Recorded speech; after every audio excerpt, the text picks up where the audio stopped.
Fala galera, sejam bem-vindos a mais um episódio da nossa série Entre Faixas Preta. Eu sou o Johnny da BJJ 24 Horas e hoje o episódio aqui é um episódio especial. Estou aqui com 3 grandes campeões aqui, guerreiros, faixa preta, meus amigos e colegas aqui. Do meu lado direito aqui está o Gastão Júnior. Cara, seja bem-vindo. Do meu lado esquerdo aqui o Fred. Ô Fred, é um prazer. E o Emerson aqui, ó. Essa galera aqui é uma galera faixa preta. Tem gente aqui que tem muita história para contar para vocês. Vão compartilhar as histórias deles aqui, né? História, técnica, e também nesse episódio especial a gente vai falar um pouco sobre luta livre, que os 3 aqui são faixa preta de luta livre. Então vamos conhecer essa outra modalidade aí que é bem antiga, né? E que faz aí muitos anos que tem e que muita gente não conhece. Usa no Nogi, mas ainda tem o que pode, o que não pode, a gente vai esclarecer isso, né? Sejam bem-vindos aí. Obrigado. Valeu, muito obrigado, Johnny. Deixa eu segurar aqui, então. É um prazer enorme poder estar com você novamente, né? Uma vez aí foi a tua hora de passar um pouco da tua experiência e tudo mais pra gente, né? O pessoal lá, quando a gente fez o Nó na Faixa, né, Emerson? Isso. E a gente tá feliz demais mesmo de poder participar com você mais uma vez. Agora poder ser o seu, né, entrevistado, contar um pouquinho da nossa história. É lógico que são 3 pessoas, né, então a gente vai poder contar muito pouquinho, né, de cada história, mas espero que seja bem interessante para quem estiver vendo a gente lá.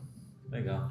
O Fred, você pode se apresentar? Fred, eu sei que você é faixa preta de jiu-jitsu e sei que você é faixa preta de outras modalidades. Pode compartilhar com a galera que está assistindo aí? Claro, primeiro agradecer, né, o convite. Show de bola, que nem o Gastão mencionou. Você foi lá com a gente no Nó na Faixa, hoje estamos aqui. Já tem uma parceria e você faz a cobertura dos eventos da Federação de Luta Livre. Então, para a gente vai ser bem legal aqui, até para a galera conhecer as 2 modalidades, né? Digo, diferenciação, né? Porque provavelmente já conhece, né? Então, eu sou o professor Fred Weber. Eu sou formado faixa preta de jiu-jitsu, vou pegar o 3º grau agora, até estava falando com o mestre Sebastião, sou formado pelo mestre Sebastião, pela Checkmate, e pego o 3º grau agora, vai ter agora, até estava conversando com o mestre, vai ser em agosto, acho, o exame de faixa da graduação. Daí sou faixa preta de luta livre, esportivo, lá pelo professor Everton Jair, do Rio Grande do Sul, e o Ducarre, mestre Ducarre, né, da linhagem do Hugo Duarte. E faixa preta de kickboxing pela Cobran e preta de Muay Thai pela BMT, que é o meu mestre de Muay Thai, o Gastão. Ou seja, né, dá para ver que o homem gosta de esporte, de luta e tá conectado. E é isso que é legal, é atrás dessas pessoas que eu sempre tô indo, tô buscando. Por quê? São pessoas que amam o esporte como eu, né? Você é o jiu-jitsu, kickbox, luta livre, dá para ver que é uma pessoa que tá conectada com o esporte. Sim, John, a gente agregou as outras artes marciais até porque o nosso time é de MMA. A BMT Team, ela foi American Beach Muay Thai. Começou com o mestre Rafael Pinguim, né? Rafael Pinguim todo mundo conhece lá da época da Chutebox.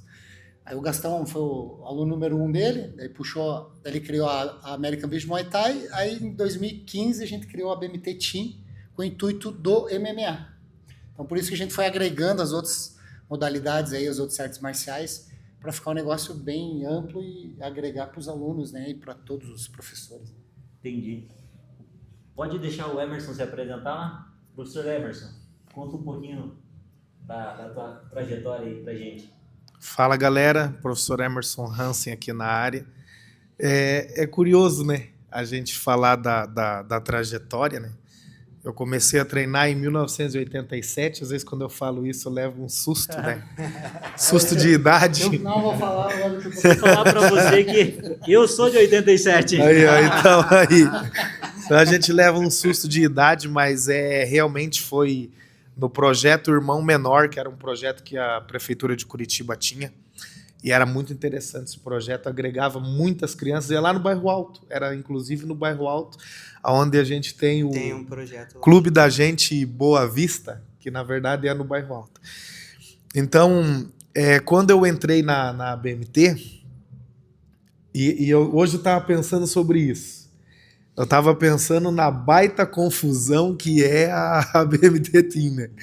Porque se você parar para pensar assim, ó, hoje você falar em jiu-jitsu kimono, né? Vamos pôr o kimono falando de jiu-jitsu, quem é o professor de jiu-jitsu? Aí eles vão dizer assim, o jiu-jitsu é com o Fred. Mas pera, o Fred não é um cara que é faixa preta de Muay Thai? Sim. O Fred é faixa preta de Muay Thai, o Fred é um cara da trocação, pô. Então, hoje eu tava pensando assim, o professor Emer é mais ligado à luta livre. Hoje, né? Mas pera, como? Eu sou faixa preta de jiu-jitsu, pô. Sim, Né? sim. Então, assim, a ABMT, ela foi uma junção das nossas experiências e montamos um time de MMA, um time bem competitivo. E eu tava pensando hoje o seguinte, ó. O que a ABMT decidir fazer é o que o professor Emer, o professor Gastão, o professor Fred vai ser. Porque quando a gente está focado numa missão de lutar o ADCC ou lutar um evento de luta livre esportiva, a gente só treina isso. Então aí o professor Emer é mais ligado à luta livre, né? Eu brinco com meus alunos assim.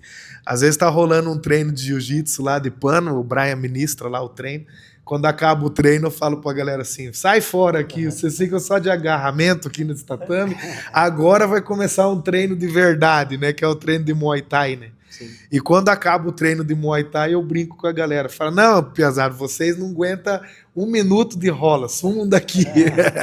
Então a gente ama as artes marciais e a gente fez isso com um certo brilhantismo, né? Porque a gente formou atletas profissionais de MMA e a gente consegue competir o ADCC, focando muito na luta livre esportiva. E quando vai lutar os eventos de pano, daí todos os professores aqui, ó, amam o jiu-jitsu. Então a gente gosta de tudo, na verdade. Então a BMT é isso. Legal. Mas ele falou, mas não falou, né? Que também é faixa preta, né? Você não fala teu Não currículo, falou né, que... velho? Então, eu sou faixa preta de Muay Thai também do mestre Gastão, né? Sou faixa preta 2º dan de kickboxing, formado pela Cobran. E sou faixa preta de luta livre esportiva e jiu-jitsu pelo meu professor aqui do meu lado, Fred Weber. Legal. E você, Gastão? Conta pra gente. Você é faixa preta de jiu-jitsu e o que mais? Conta pra gente aí um pouquinho da tua trajetória. É bem, a questão das graduações é bem semelhante com a deles, né? O meu início foi no Muay Thai. Na verdade, no meu início foi no Karatê, quando eu era adolescente. O Fred acho que teve alguma coisa, ele judô, Hapkido, essas coisas também, né? Capoeira, acho que foi mais na né? adolescência ainda. Mas teve judô também. como início mesmo foi o Karatê, o método Goju-Ryu, que é um método um pouquinho mais rápido ali que o Shotokan. Treinei por alguns anos, mas me desliguei da arte marcial. Daí quando eu tinha 22 anos, que eu voltei para arte marcial, e daí no Muay Thai, treinando na Chutebox com o mestre Nelson Vicente, da Chutebox, que ele dá aula até hoje lá com o pessoal lá do Campo do Santana, lá perto da Caximba, lá aquela região. Treinava com ele. E daí depois eu conheci o mestre Rafael Pinguim, também na época Chutebox, que foi quem montou o nosso time. E em 2012 eu peguei a faixa preta de Muay Thai. E em 2022 eu tive a honra e um orgulho muito grande de poder visitá-lo na Filadélfia, nos Estados Unidos, que foi quando ele me entregou o título de mestre de Muay Thai. Quando eu completei 10 anos de faixa preta de Muay Thai, eu peguei a minha faixa branca, né? E preta, né? Na verdade, preta, ponta branca de Muay Thai, que é o posto de mestre. Então, o meu início, se a gente for falar de maneira efetiva, foi no Muay Thai. E nesse meio tempo, comecei a dar aula em Campo Largo. Daí a história é bem longa. E daí o Fred, que é bem bom de datas e tudo mais, foi quando ele começou a treinar comigo. Eu era ponta preta ainda, e ele era azul clara, né? Ponta azul clara, do mestre Assuério. E daí a gente começou essa parceria. Daí eu ministrava as aulas de Muay Thai para ele ministrava as aulas de Jiu-Jitsu para mim. Ele é um dos primeiros alunos do mestre Sebastião, né? Acho que em 99, alguma coisa assim. Primeira turma do Sebastião foi em Campo Largo, 99, faixa roxa. Legal. Ele dava aula de faixa roxa e tal. Então é isso que, assim que começou. E daí, lógico, a partir de alguns anos atrás, a gente começou os estudos e começou a se interessar pela luta livre esportiva.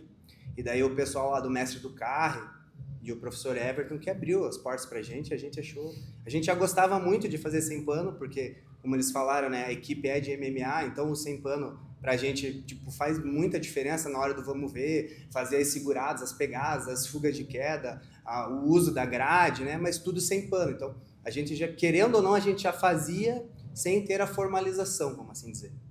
A gente fez uma equivalência com eles, que durou alguns anos, né? Os caras são... O pessoal da luta livre é barra pesada, assim, para esse tipo de coisa, e eu acho que é bem importante. E daí me formei também em faixa preta de luta livre esportiva. E também tenho equivalência pela Cobrana, faixa preta de kickboxing, que acontece bem, assim, é bem comum acontecer, né? As equivalências, tanto para quem é faixa preta de Muay Thai, ir, né, para o kickboxing, como vice-versa. Então são as 4 artes marciais. Só que agora eu não sou mais faixa preta, né, de Muay Thai. Agora eu sou faixa preta ponta branca, que é o título de mestre, faz a faixa trocar de cor, vamos assim dizer. Que legal. Na verdade a gente fala faixa pro Muay Thai porque é costume. Senão a galera vai falar, mas não é faixa. Não é faixa, é Kurang. Grau preto, ou, entendeu? Kurang preto. E falando em grau preto, também usa-se essa nomenclatura de grau para luta livre, tá? Não é faixa preta, você usa grau preto de luta livre esportiva. Então, tem algumas diferencinhas, né? Em breve a gente vai ver, mas dentre elas a gente usa uma nomenclatura que vem, inclusive, escrita nos certificados, né? O mestre usa grau preto, grau marrom, grau azul, mas é faixa, né? Porque você usa na luta livre a faixa na cintura, então é faixa preta, né? Faixa material, né? E inclusive no kickboxing você também usa faixa. Você usa uma faixa na cintura e no Muay Thai usa-se o Kroang ou Prajied, né? Como queiram. A gente fala faixa porque, né, fica tudo faixa. Popularmente é faixa. Que é o que é mais conhecido, né? Mas então, para eu entender, quem que descobriu o jiu-jitsu primeiro foi o Fred. Sim. O Fred começou no jiu-jitsu. Da equipe, na verdade... De vocês 3 aqui, quem começou primeiro no jiu-jitsu? Eu comecei em 99, lá em Campo Largo. O Sebastião abriu a primeira turma lá. Ele era faixa roxa. Ele morava em Curitiba e ia para Campo Largo para dar aula. Um amigo nosso já treinava em Curitiba com o Luiz Negão, que era da mesma equipe nossa lá do Carlos Lima, que era Carson Grace. Daí ele comentou lá com o Sebastião. O Sebastião começou a dar aula lá na Academia Aquarium, que é do meus primos, em Campo Largo. Inclusive até o Gastão também, a BMT, começou em Campo Largo na Academia Aquarium. Daí comecei em 99, daí eu treinei com o Sebastião, daí depois você vai rodando, daí naquela época não era igual hoje, né? Que tinha o comercial, misturava com quem gostava, né? É só quem ia pro choque e tava lá. Então, daí como o mestre fazia essa viagem, ele não ficou tanto tempo lá dando aula, depois a gente tinha que vir para Curitiba para treinar. Aí foi rodando, daí meu irmão é o primeiro faixa preta de Campo Largo, formado, faixa preta, Felipe. Aí tava meu primo também, a faixa preta, também a gente treinava meio junto, o Alex. Felipe, né? qual que é o Felipe Weber. Ah, Felipe Weber. Era eu, o Felipe e o Alex, a gente treinava meio junto, assim, era sempre nós 3 dos campeonatos. A gente começou tudo junto, foi crescendo junto. Aí o meu irmão pegou faixa preta, foi o primeiro, em 2009. 2009. Daí tive aula com o meu irmão também, na Marrom, ele fez uma turminha lá em Campo Largo, depois foi andando, depois treinei também com o Bétiga, Fernando Bétiga, ele estava ainda na equipe 1, né, que depois virou checkmate. Depois ele foi para chutebox, daí eu, meu irmão e o meu primo continuamos com o Sebastião, não quisemos sair. Aí a gente começou a treinar, aí depois rodou, viemos para Curitiba, depois o Paulinho Batista começou a dar aula em Campo Largo. Aí eu ficava meio ruim, Campo Largo, Curitiba, daí eu treinei com o Paulinho. Inclusive o Paulinho me graduou marrom, né, junto com o Sebastião. Até ele fala, não, mas o mestre tem que graduar junto. Eu falei, não, beleza. E junto na preta também, o mestre, meu diploma é assinado por ele e pelo mestre Sebastião. Que legal.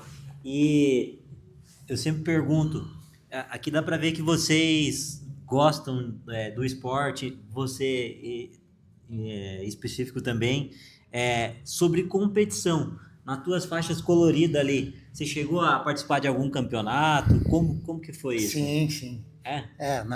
Qual foi o primeiro campeonato que você participou no jiu-jitsu que você lembra, assim, que ficou marcado para você? Eu não vou lembrar o nome do campeonato, mas... Troy. Não, Troia foi bem depois. Troia foi Foi bem depois. Foi a Copa, cara, uma camiseta vermelha até na Copa. Não sei se não era o Gurgel que organizava. Eu lembro que a gente competiu já na branca, já entramos 2, 3 meses de jiu-jitsu, já competia, né? E daí competi em Paranaense que vários, daí a gente ia para Londrina competir, São Paulo, Maringá sempre tinha, Guaratuba a gente ia direto, Floripa a gente foi. Daí eu competi na branca, na azul, porque na azul fiquei quase 8 anos de azul. Nossa. Porque o meu irmão pegou, a gente começou junto, mas meu irmão pegou antes a preta, porque ele já era da área de educação física. Então ele conseguia manter os treinos. E eu me formei em administração e trabalhava no banco, cara. Então, em faculdade, banco. Aí, às vezes eu achava brecha e naquela época não tinha grau. Então você não tinha o controle de quanto tempo o cara estava na faixa. Aí foi arrastando, fiquei muito tempo na azul, foi a que mais fiquei. Aí depois já peguei roxa. Quando meu irmão pegou preto, eu peguei roxa, pra ter uma ideia. Fiquei 2 para trás. Mas daí a gente persistiu, né? Mas participei, sul-brasileiro, acho que o meu melhor título foi sul-brasileiro, acho que foi na faixa azul em Floripa. E me diz uma coisa, como que foi a tua primeira experiência no primeiro campeonato que você entrou para lutar ali? Adrenalina, o controle da situação.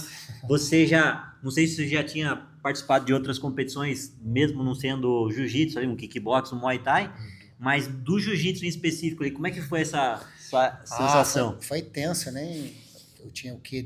20 anos. Mas quando eu era meninote, participei de campeonato de judô.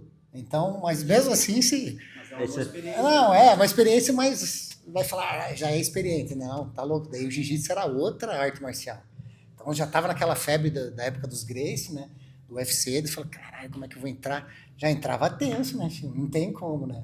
Mas a gente roda. Depois a gente foi para Mundial também, Copa do Mundo. Lutei Mundial, Copa do Mundo.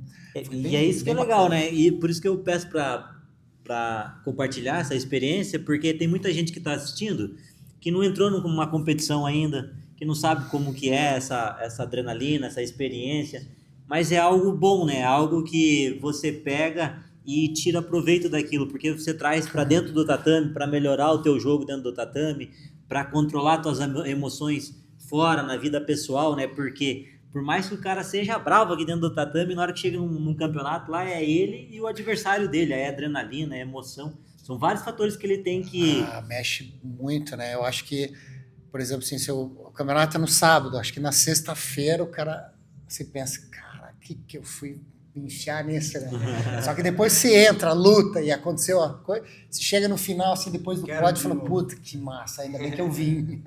Você chegou a participar de algum, Gastão? Como Então, é que... não, a minha experiência como competidor foi só no Muay Thai mesmo.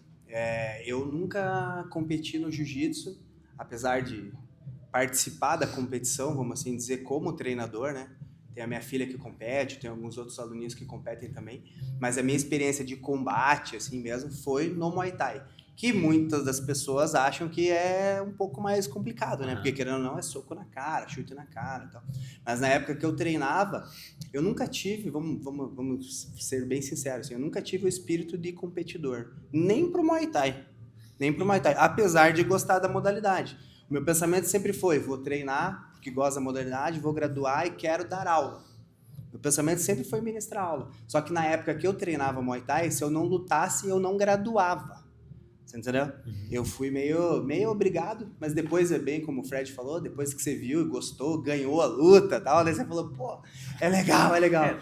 Até compartilha com a gente aqui, como é que foi a tua primeira experiência? Indiferente da modalidade, uma competição, se é kickbox, se é Muay Thai, se é MMA, se é Jiu-Jitsu, vai existir aquela adrenalina, aquela emoção, o psicológico. Então isso eu acho que é comum para todas as modalidades. Por mais que o cara seja fora da curva, eu acho que ele vai sentir essa adrenalina. Eu já entrevistei campeão mundial, o cara tem 8 títulos e ele compartilhou essa experiência comigo que, sim, ele tinha aquela adrenalina, era algo mais controlável porque já tinha passado por muitas vezes por aquele processo, acostumou, mas ele sempre sente aquele friozinho na barriga, né?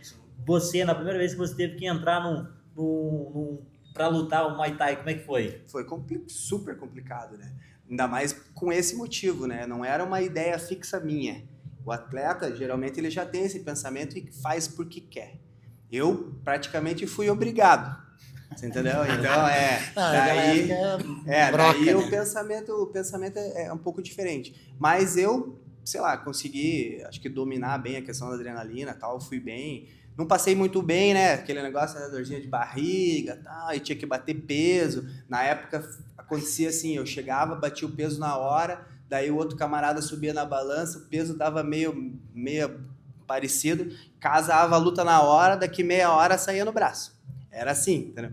Era bem old school, bem fora da normalidade. Mas depois, com o bicho pegando, daí, lógico, vem aquele senso até de autodefesa, né? Do ser humano mesmo, né? Daí vem aquele lado, sim, selvagem, no sentido de, não, eu tenho que me defender, como se estivesse defendendo a tua vida, né?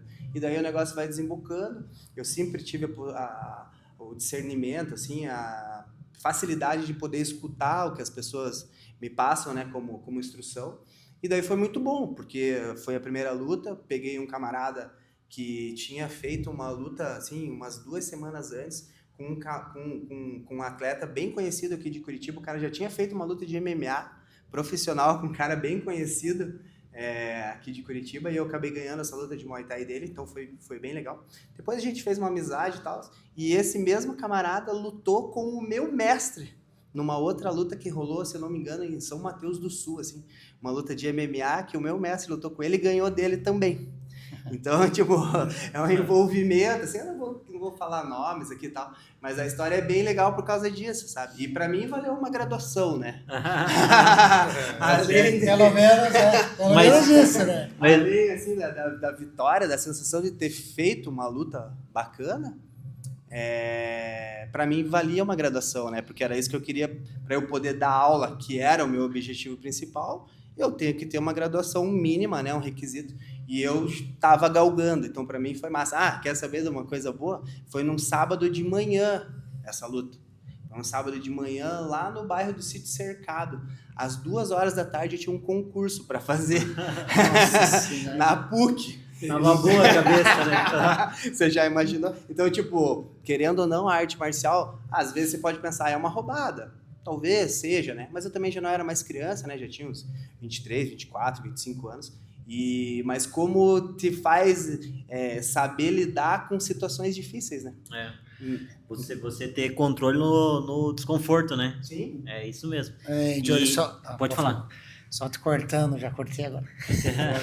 Você falou de competição, mas antes do jiu-jitsu eu treinei bastante tempo capoeira. E o pessoal às vezes também acha que a capoeira é meio dança, né? Até o meu mestre Pica-Pau lá de Campo Largo também é bem casca grossa nessa parte. A capoeira regional é porrada, filho. Então você entrava na roda com outros grupos, que na época era Capoeira Brasil, hoje é Macuas, e, cara, pegava os grupos, porrada comia. Então, que nem se falou, mas e a competição de jiu-jitsu, tatame? Cara, você chegava na roda assim, já via os outros grupos, já ficava tenso, filho. Então, esse negócio de experiência depende. Depende muito do dia, da hora. Eu acho que sempre você vai ter aquele frio na barriga, né? Daí, idade também conta. Então, envolve muita coisa, né? Uhum. E só, eu lembrei o nome da Copa Company. Primeira que eu participei. Que legal.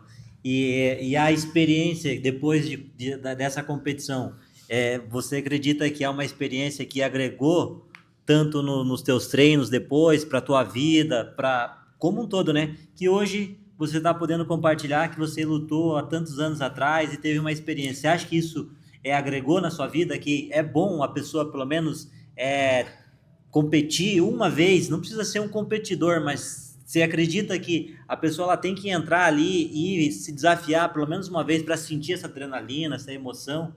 Você acha que isso faz sentido? Com certeza. Eu digo no geral, assim, que nem o mestre Gastão falou, eu também, eu gostava muito de competir. Por exemplo, meu irmão e meu primo competiam. A gente sempre ia junto, mas eles gostavam mais do que eu, assim. Tanto que eles saíam na porrada, assim, direto, iam bem. Eu sempre pegava pódio, eles sempre beliscavam lá em primeiro lugar, né? Mas eu sempre tive essa linha também de dar aula, de querer o negócio ampliar, Você vê os teus alunos graduando, você graduando os alunos, até porque eu tenho um problema no olho que eu uso lente assim, rígida, então às vezes ficava meio assim de sair muito na porrada. Eu tinha que tirar, eu tirava uma para sair no soco, assim, porque se eu tirasse as duas não chegava nada. Então você tinha que ir administrando. Daí você vai levando na boa, algumas competições eu ia, outras não. Então eu acho que a competição também exerce essa função para o ser humano de crescimento pessoal, né? O mestre Leozinho fala muito isso, né? Fundador da Checkmate, que a arte marcial te traz diferença não só, eu faço arte marcial para defesa pessoal, ou, sei lá, para bullying na escola, isso também. Mas eu acho que profissionalmente, que nem o mestre fala lá no seminário, você chega lá no lugar, tá um advogado lá, não, eu sou advogado, mas sou faixa preta de jiu-jitsu. Pô, já te dá outra... A pessoa que está com você te dá outra visão. Eu falo isso porque eu passo por isso. O Emerson e o Gação também vão concordar. Pô, você fala que você é... o cara é do... Eu falo, se chega... eu sou... As outras pessoas já conhecem, falam... o Fred é tal profissional, mas é faixa preta e tal. Os caras já te olham com outros olhos. Falam, pô, que legal, o cara conseguiu chegar na faixa preta. Porque a visão para a sociedade mundial, você conquistar uma faixa preta na cabeça, e né, difícil, né? É muito difícil chegar lá, entende? Tem até uma estatística, né? Que o pessoal fala, para chegar numa faixa preta, quem dirá em 2, 3 ou 4, né? Então o cara tem que estar dedicado, e a arte marcial a gente sabe que não é fácil você seguir carreira assim, né?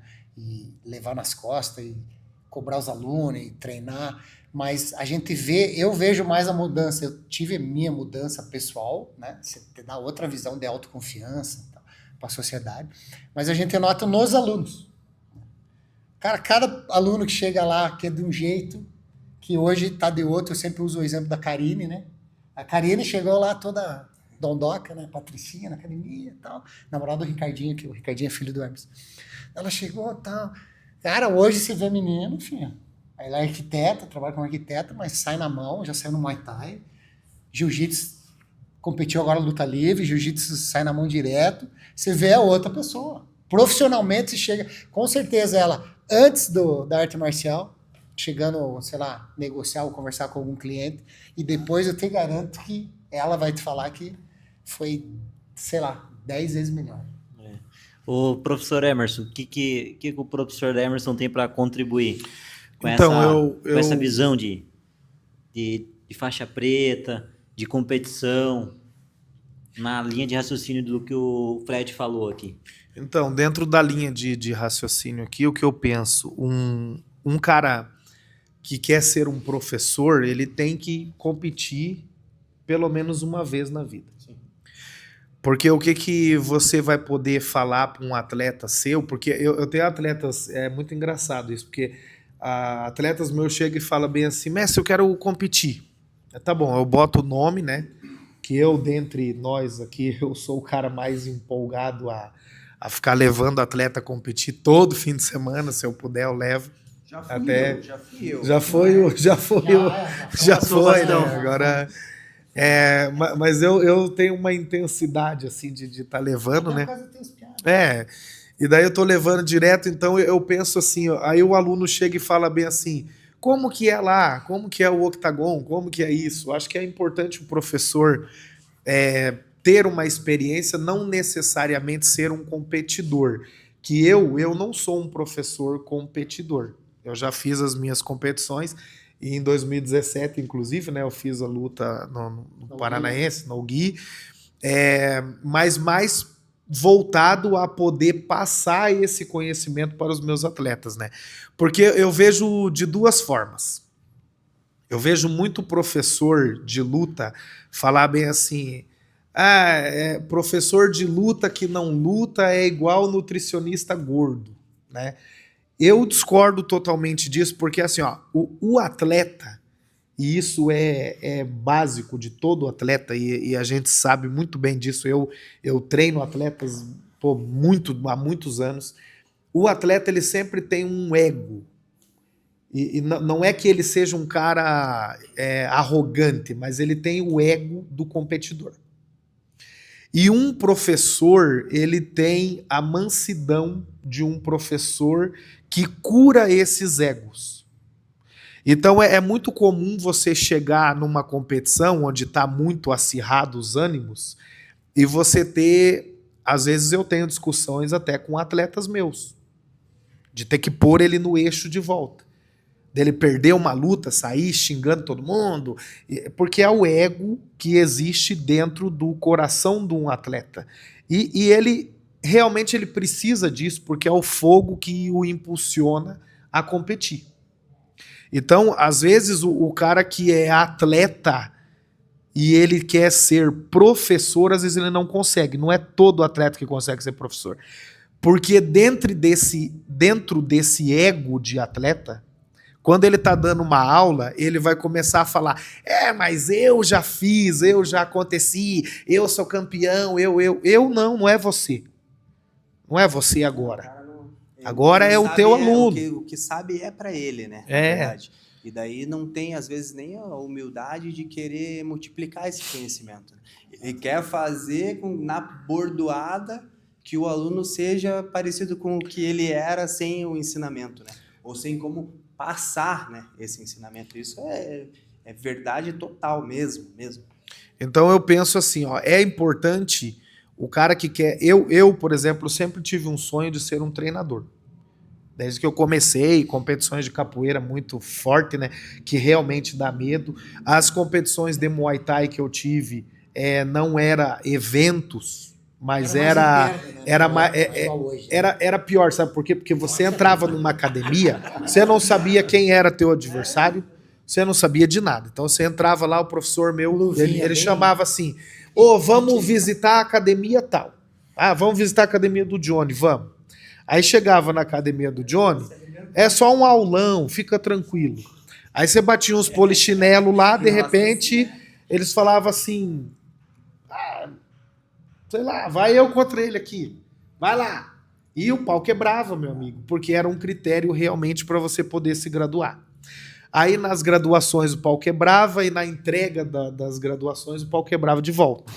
Então, assim, esse âmbito de medo, de ter essa ansiedade, esse medo... tinha vez que a gente chegava na porta de academias, cara, que você ia subir uma escada, o corpo tava mole, cara. Você não conseguia subir. E aí você vai lidando com isso no dia a dia, né? O que me trouxe a uma competição em 2017, depois de ter passado tantas vezes por isso, eu lutei de boa. Eu não fiquei tão nervoso, né? E dá um nervosismo antes do negócio, né? A hora que você pisou ali, acabou. Porque você sabe que é só você e o cara e não adianta você ficar nervoso, não. Ou tu luta ou o cara te mata. Mas eu acho importante, assim, para os professores competir um pouquinho, uma vez ou outra, e legal se o professor consegue viver os dois mundos, ser o competidor e ser o professor sem o ego, sem essa de eu sou o campeão, eu sou o cara, e entender que ele usar esse critério a favor e ensinar o aluno. Então eu separo bem a parte competitiva, que eu acho que ela é importante para você poder ensinar, porém ela não é o único critério. Acho que você tem que ter uma amplitude maior, um pensamento maior, uma consciência maior para você poder ensinar, né? E entender, às vezes, o cara... Se eu for usar o lado atleta, o meu atleta gritou, eu vou nele. Sim. Pronto, vamos competir. E não é essa a ideia. Um professor não compete com o seu aluno. Ele o ensina, ele deixa ele preparado para competir aonde ele realmente tem que estar, que é numa competição. Acontece de atleta meu, às vezes perde a primeira luta, sai louco. Eu falo: calma, você tem mais 2 lutas, pode ser campeão ainda. Aí o atleta tá explosivo, tá falando um monte, eu tenho que chegar a chamar na razão como professor e não usar lado de atleta, para não conflitar atleta com atleta. Então é essa ideia, né? Vocês conseguiram passar a ideia. Sim, conseguiu sim, com certeza. Esse jogo de cintura, né? E não é todo mundo também que tem essa aptidão para ser professor, né?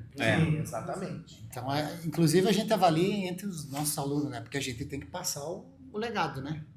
Certo, Hermes? Sim. Gastão, a gente vai passando. O aluno tal tem perfil. Não que ele não possa trabalhar isso e conquistar, mas não é tão simples assim. Sim. Mas tem alunos nossos que são muito mais competidores do que professores. Eu vou citar, por exemplo, o meu sobrinho, o Cauã, né? Até você filmou lutas dele lá, você viu que ele é um monstro lutando. Sim. Só que você chega pra ele e fala bem assim, Cauã, hoje assume uma aula aí porque ninguém vai poder ir. Nossa, cara, é melhor você pôr ele dentro de um ringue. Porque você falar pra ele passar um treino, é melhor você pôr ele dentro do octagon pra ele sair na mão com o Anderson Silva. Ele tem menos medo disso do que de passar uma posição, entendeu? Então é perfil e perfil, cada um tem um jeito, né? É isso mesmo, e existe esse perfil mesmo. Tem gente que tem mais aptidão mesmo para ser professor, né? Eu comecei a dar aula para as crianças lá no projeto, já fez 3 anos que eu estou dando aula para as crianças, sempre tive esse sonho de dar aula para criança e dar aula de jiu-jitsu. Eu vejo que eu quero continuar passando o meu conhecimento que eu aprendi, que eu estou aprendendo para outras pessoas, porque eu acho que faz sentido, que fez a diferença para mim e acredito que vai fazer a diferença para outras pessoas, que impacta na vida das outras pessoas. Então eu acredito nisso e eu quero continuar passando. Mas não é todo mundo que consegue, porque para você ser um professor, é igual o professor Emerson falou, não é você chegar ali e mostrar uma posição e mostrar o que você sabe fazer e que você sabe brigar. Não, é todo um conjunto de coisas que você tem que conciliar para que você consiga dar uma aula boa, para que você consiga perceber que aquele aluno ali aprende diferente do outro. Ninguém aprende igual, cada um tem um tempo, cada um leva um tempo, e você tem que saber lidar com os alunos que você tem, para você ir moldando e vendo a evolução de cada aluno. Porque vai ter um aluno que ele vai saber menos do que esse outro, mas o tanto que ele evoluiu, se for ver em métricas, de quando ele entrou e até agora, ele evoluiu muito mais do que o outro que sabe mais do que ele. Então são coisas assim que só um professor tem esse feeling que vai conseguindo ajustar e fazendo isso, entende? E até para quem é competidor, que nem o professor falou, deu o exemplo, para ele é mais fácil ele entrar e lutar e é aquilo, ele já aprendeu, ele já consegue administrar, do que ele ter que preparar uma aula, do que ele ter que explicar, do que ele ter que controlar todo mundo, né? E só a questão de você preparar uma aula, Johnny, até eu acho que ela é complicada, porém ela pode se tornar uma coisa muito mecânica. Um cara que luta, qualquer professor, qualquer atleta, ele luta, ele vai lá, ele consegue passar posições excelentes. Uns berimbolo muito massa, um negócio muito, muito elaborado, uma aula muito boa. Só que a aula, o que os professores têm que entender é que a aula, ela não acaba em 1 hora. A aula, ela dura uma vida inteira. Porque você tem que preparar o pior das coisas, não é preparar o físico de um atleta. Você preparar o mental de um atleta. Você já parou para pensar? Ó, a gente tem atletas pró de MMA que às vezes eu vou pra sauna com o cara para ele bater um peso. Ele tá descendo um peso. Eu tô lá dentro da sauna com ele. Raramente professores fazem isso, de ficar junto. Eu tô lá dentro da sauna. Eu vejo o atleta chorar, eu vejo o atleta rir, eu vejo o atleta pirar, eu vejo o atleta querer quebrar tudo. Entendeu? Então, o que acontece? É muito difícil você lidar com a mente do humano. O físico é muito massa. O físico, você treinar, bota o cara para correr, corre, vira uma estrelinha, faz isso, vou passar uma posição aqui. É muito simples até. Né? Quem treina há muito tempo vai conseguir fazer isso. Só que vai chegar um determinado momento que você não tem que lidar apenas com a parte física. Aí você tem que lidar com o lado que você tem que ser pai, você tem que ser psicólogo do cara. Aí o cara perde, desce desesperado, chorando, e aí? Daí se você usa, voltando a falar, se você usa o lado atleta, você vai dizer, quando eu fazia eu não chorava, rapaz. Você tá ficando maluco.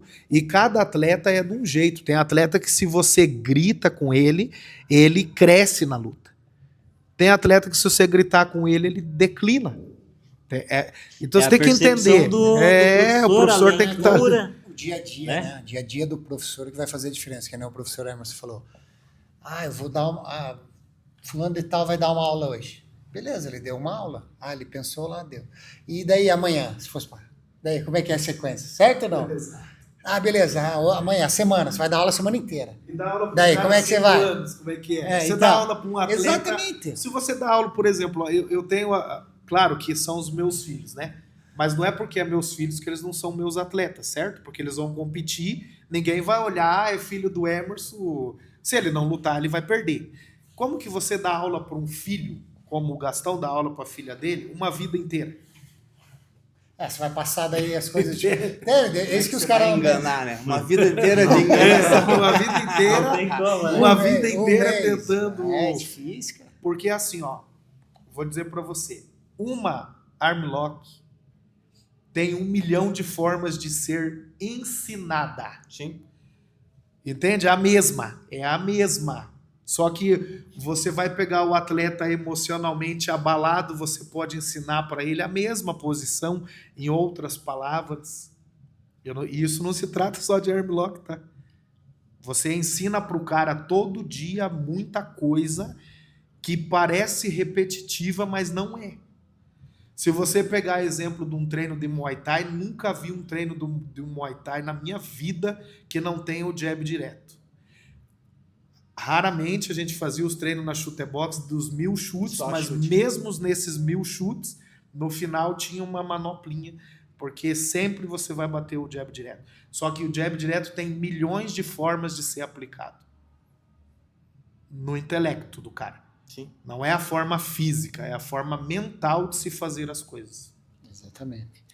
A arte marcial, de uma maneira geral, ela é isso, né? É você fazer milhões de vezes a mesma coisa, mas pensando no que você está fazendo, melhorando, entendendo que o jab direto do jeito que ele faz para você não é bom, você gosta de fazer de um outro jeito, que é mais eficiente para você, que é menos cansativo, é menos doloroso, traz mais resultado. A arte marcial é isso.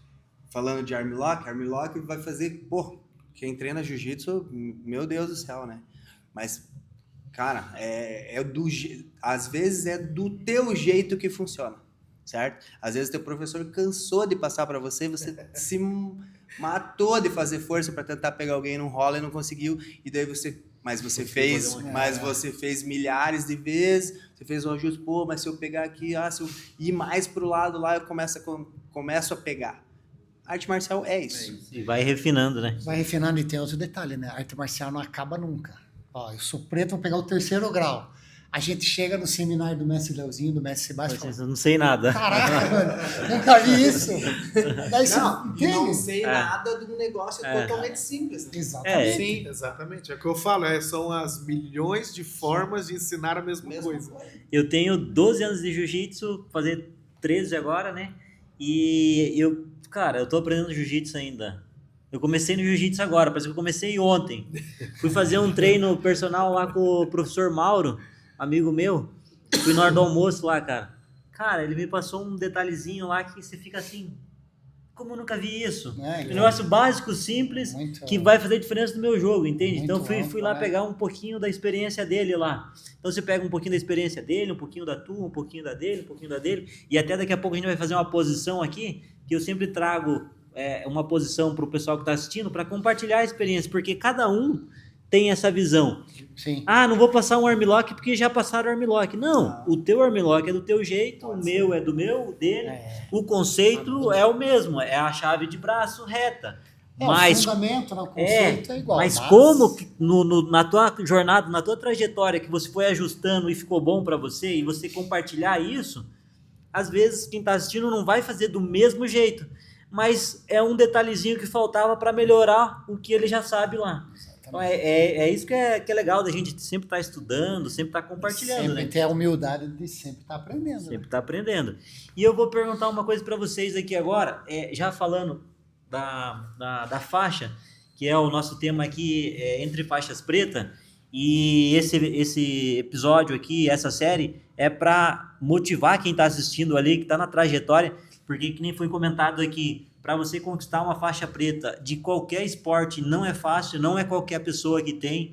Eu estou fazendo uma pesquisa, não consegui ainda chegar nos números certos, mas pelo número de pessoas que tem no mundo, se a gente for fazer um filtro, quantas pessoas são faixa preta, é um número muito pequeno. Então, para nós aqui, para todos vocês que já são faixa preta, que conquistaram essa faixa preta, é algo assim fora da curva, é algo que a gente tem que agradecer. Muito do nosso esforço, que nem você falou no começo mesmo, que ficou 8 anos na faixa azul. Por quê? Porque cada um tem uma trajetória. Ele tinha trabalho, tinha estudo, você tem que ir fazendo escolhas. E aí, nesse no meio do caminho, pessoas desistem, pessoas param. Então, se você é uma pessoa que desistiu, que parou, não para, cara, volta. Arruma uma academia para você treinar, continua, porque é possível e não tem idade. Exatamente, e digo mais, hoje é mais fácil. Porque, que nem eu falei, eu fiquei 8 anos na Azul, só que eu tinha o quê? Uma opção para treinar, vamos dizer assim, que era com o Sebastião. Não tinha muitos Eu locais. tinha que eu treinar o quê? 11 horas da noite, ali na República Argentina, eu lembro até hoje. Hoje não, hoje tem uma academia a cada esquina. Então você tem a opção, você tem vários horários, você tem a opção de personal. Sim. Na minha época não tinha, nem se falava nisso, né? Personal era o professor da gente enfiando a porrada na gente. Isso era o personal. Isso era sparring, né? Meu Deus do céu. E tem a opção até de treino de graça, né? Se você procura os projetos, tenta ver verdade, onde que às vezes algumas prefeituras apoiam, algumas empresas apoiam. O cara tem a possibilidade até de treinar de graça, né? Sim. Então hoje está muito fácil, né? E me diz uma coisa, vamos começar pelo Emerson lá. Emerson, compartilha com a gente como que foi a tua experiência de receber a faixa preta de jiu-jitsu. Eu acredito que você, pelo teu histórico, você já era faixa preta de outra modalidade, mas vamos isolar agora só aqui para o assunto jiu-jitsu. Como que foi essa tua conquista da faixa preta? Como é que você recebeu essa faixa? Como que foi para você conquistar mais uma faixa preta? Olha, o jiu-jitsu ele é muito especial, né? Porque a gente tratando da parte do grappling mesmo, jiu-jitsu e a luta livre, são as artes marciais mais completas do mundo. Haja visto que nas grandes competições aí é só olhar o histórico, né, de qualquer striker, e eu falando isso como faixa preta de Muay Thai. Se você entrar para competir uma arte contra a outra, no mano a mano, não tem. Então eu realmente fiquei tão emocionado que eu tinha preparado um discurso no dia que eu ia pegar a minha faixa preta lá. Até tinha falado do meu professor, nossa, estou com o discurso pronto, né? Então, estou acostumado a gravar podcast, né? A gente começou desde o tempo do Canelada, depois o Nó na Faixa, entrevistar todo mundo, falar num podcast. Falei, vai ser muito massa. Vou falar lá bonito e tá tudo certo. Cara, é uma emoção tão grande que eu não sabia se eu chorava, se eu falava, e eu não consegui falar absolutamente nada. Fiquei, assim, demorou para cair a ficha, né? Cheguei, consegui. E no meu discurso depois... Mas explique, que eu achei que mata é muita gente. Não, mas tudo bem. Cara, mas não é, a gente... né? Mas não é fácil. Oh, mas eu vou te falar, eu peguei lá no evento do Hard Combat, teve um menino que lutou no nosso evento, tal, acabou não ganhando a medalha, acho que por algum... Não sei o que aconteceu lá, mas ele era master, daí acabou lutando no adulto, daí eu fui lá para dar a medalha de segundo lugar para ele. O evento tava bombando, gente, eu peguei o microfone e falei, de boa. Mas é que ali existe uma mistura, cara, é uma emoção, é um negócio que você fala, caramba, cara, eu cheguei, eu consegui. Porque não é fácil, cara, eu vou te dizer, estatisticamente de 1.000 é 3. 1.000 pessoas iniciam numa arte marcial e 3 vão pegar uma faixa preta. Claro, eu já tinha vivido uma emoção muito grande, né, de ter pego a minha faixa preta de outra arte marcial, só que essa foi especial. Eu não consegui falar o que eu queria. E aí depois, passado lá uns dias, o professor Fred me deu a oportunidade de falar na nossa academia o discurso que eu queria falar, né? E daí eu consegui falar o meu discurso lá, agradecendo inclusive a mim mesmo Obrigado, Emer, por não ter desistido e ter chego lá. Mas vai ter outra chance agora no final do ano, né? Agora eu vou ter outra chance. Aí vai pegar o primeiro grau. Não sei como vai ser. Pretendo falar e pretendo mais uma vez agradecer a mim mesmo, né, por não ter desistido diante de tanta crítica, de tanta coisa. Porque assim, a maior dificuldade para o cara chegar numa faixa preta é que demora muito, cara. Demora muito mais que uma faculdade. E para eu pegar a minha primeira faixa preta, eu levei a minha vida inteira, a minha vida toda. Então é complicado porque você sofre crítica, você ouve isso, não dá dinheiro, você está perdendo teu tempo, existe muitos fatores envolvidos. Então não é só o fato de você treinar, você consegue treinar? Você consegue fazer um treino em paz, sem uma crítica, sem uma conta para pagar, sem ter que trabalhar e vir de noite cansado treinar? Então é por isso que muita gente não consegue. Então é uma emoção gigantesca para um cara pegar uma faixa preta. Cara, eu não tenho palavras para descrever a emoção que eu senti naquele dia de estar trocando ali uma faixa marrom, sofrida já também, e pegar a sonhada faixa preta de jiu-jitsu, que era uma coisa que eu almejava há muito tempo, e foi muito especial mesmo, muito especial. E muito mais especial ainda porque são dois caras que eu tenho como irmão. A gente é uma família mesmo. Que é o Gastão, a gente pode ter nossas... Como a gente sempre fala, né? A gente às vezes não concorda com nada, mas a gente... Mas pega uma intimidade. que é uma irmandade. Então, o que acontece? Eu ter a honra de ser graduado pelos meus amigos, cara. Então, pessoas que estavam do meu lado, que me incentivaram, que falaram, não desista, vamos lá, continua treinando, espera mais um pouco, vai chegar teu momento. Então, tem mais essa carga emocional de você pegar... Todo professor, ele é teu amigo, só que a gente aqui é líder de uma equipe. Então, a gente é amigo como aluno e professor e somos amigos também por liderar um time dessa grandiosidade que é a BMT Team. Então, tem tudo isso envolvido e foi muita emoção. Que legal. E, Gastão, para você, como é que foi a conquista da faixa preta? Então, na verdade eu comecei tarde no jiu-jitsu, né? Eu comecei com 30 anos. Não é a idade que geralmente as pessoas começam, né? E seria talvez a idade mais propensa a desistir, né? Porque daí o cara já vai pegar azul, não é com 18, 19, né? Já vai pegar com 30 e cacetada, né? 30 e poucos. Mas persistir. Porque eu entendia que eu precisava saber jiu-jitsu. Porque nosso time estava, né, veredando ali para o MMA, e o conhecimento de chão, de grappling, ele não tem nem o que se dizer, né? Talvez seja até o mais importante, né, pela eficiência. E isso me motivou a continuar treinando. Treinei em outras equipes, daí conheci o Fred, mas já tinha treinado um pouco em outras equipes, e daí juntou, vamos dizer assim, a amizade também que a gente teve, que a gente conquistou com a arte marcial propriamente dita. Eu peguei minha faixa preta com 42 anos.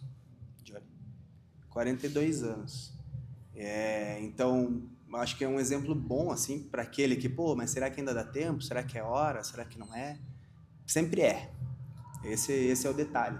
Eu sempre fui, até dias antes de pegar a faixa preta, eu relutei ainda. Eu não estava querendo pegar. Você entendeu? Tipo, eu falei, não. Porque o jiu-jitsu, é isso que eu falo, tipo, o conhecimento do jiu-jitsu para mim era importante por causa do time, mas não era o tipo de coisa que eu me via fazendo. Você vê, né? Que coisa engraçada. E eu não falava assim, não vou ser professor de jiu-jitsu. Não quero, não me vejo. Eu acho importante para estar lá no corner, passar orientação, falar alguma coisa, não falar bobagem, né? A gente vê muito técnico de MMA que não sabe porcaria nenhuma, infelizmente. Eu não queria ser esse. E, putz, daí foi bem no meio da pandemia, né? A gente fazia altos treinos clandestinos, inclusive aqui nesse lugar que a gente tá. Não sei como que a gente não morreu, mas tudo bem, né? Todo mundo fazia. Todo mundo fazia, né? Não, mas a gente já mais Mas velhinho, era meia né? dúzia, meia dúzia, né? 40 e poucos anos, vai que dá uma zica aí, né? E o bicho pega e morre todo mundo, né? Mas foi bem no meio da pandemia, foi que eu peguei, né, a faixa preta. A gente fez o seminário, naquele ano o seminário não podia ser esse grande aí, né? Que a gente faz na equipe, que é bem grande mesmo. Só de faixa preta, geralmente tem mais de 50, assim. Então é enorme. A gente fez numa academia do Paulinho Batista lá, amigão nosso aí, parceiro mesmo. E a gente fez lá, juntou a equipe, né, da BMT, junto com o pessoal da Checkmate Campo Largo, e a gente fez lá. E daí todo mundo de máscara, tipo aquela enganação, né? Tipo, tentando fazer uma coisa. E daí eu pude fazer meu discurso, né? Que o Emerson não pôde, eu estava na presença da minha família e tal. Então, para mim, foi super gratificante. Na introdução, lá eu lembro bem assim que o Fred comentou, né? Sobre... O Fred, ele já era meu faixa preta de Muay Thai, né? Eu demorei mais um pouquinho para poder pegar a faixa preta de Jiu-Jitsu. Então, tipo, é um negócio que é muita parceria, foi bem o que o Emerson falou mesmo, assim. A gente é amigo, então, pô, você decepcionar o teu amigo também tem esse problema, né? Porque, tipo, você, peguei a Johnny aqui, o cara não vou ver mais, isso acontece muito, peguei minha faixa preta e tchau. Não, eu não posso. A minha faixa preta, ela tá sendo provada todo dia, todo evento, toda hora. E, cara, eu nunca me vi dando aula de jiu-jitsu. E hoje em dia eu adoro dar aula de jiu-jitsu. Tive uma experiência muito boa nos Estados Unidos de poder puxar uns treinos para crianças. O meu mestre lá, ele também é faixa marrom de jiu-jitsu, ele leva as crianças para competir no Naga. Daí eu tive a oportunidade de ir até Atlantic City, levar os alunos dele, participar. E, cara, aquilo ali foi uma virada de chave, assim.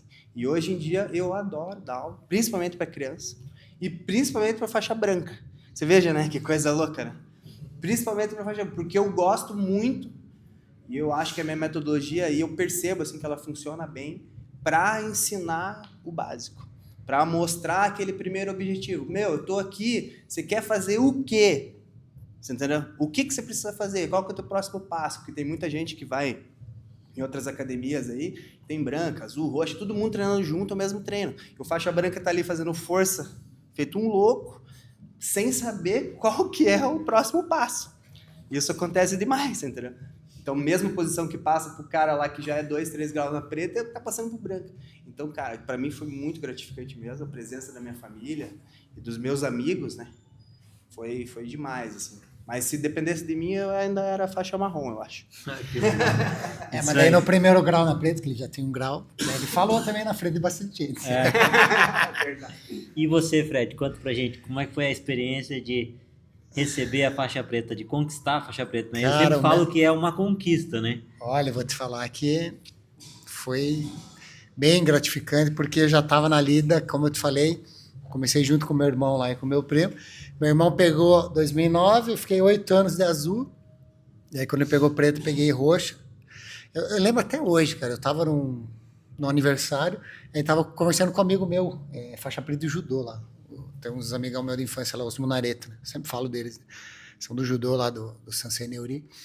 Aí a gente tava conversando, daí eu tava naquela de, volta, não volta a treinar, né? Porque daí trabalha.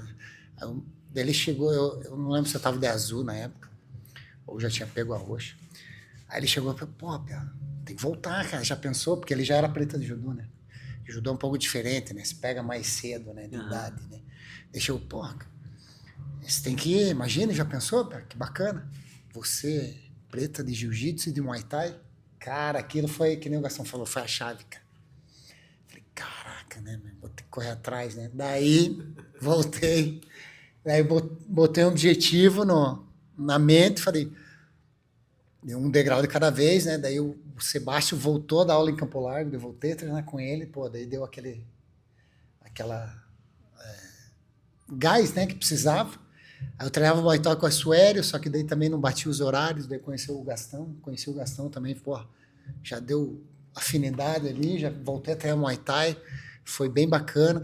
Então daí já teve aquele envolvimento, voltei, foi degrau, daí comecei a dar aula até, o Gastão falou ali, a gente montou o CT na época assim da minha vida pessoal, quando eu comecei o Gastão começou lá com a BMT do MMA, o Gastão, nessa época, tanto que ele falou lá no discurso lá de Preta, quando eu chamei ele, falei exatamente isso, né?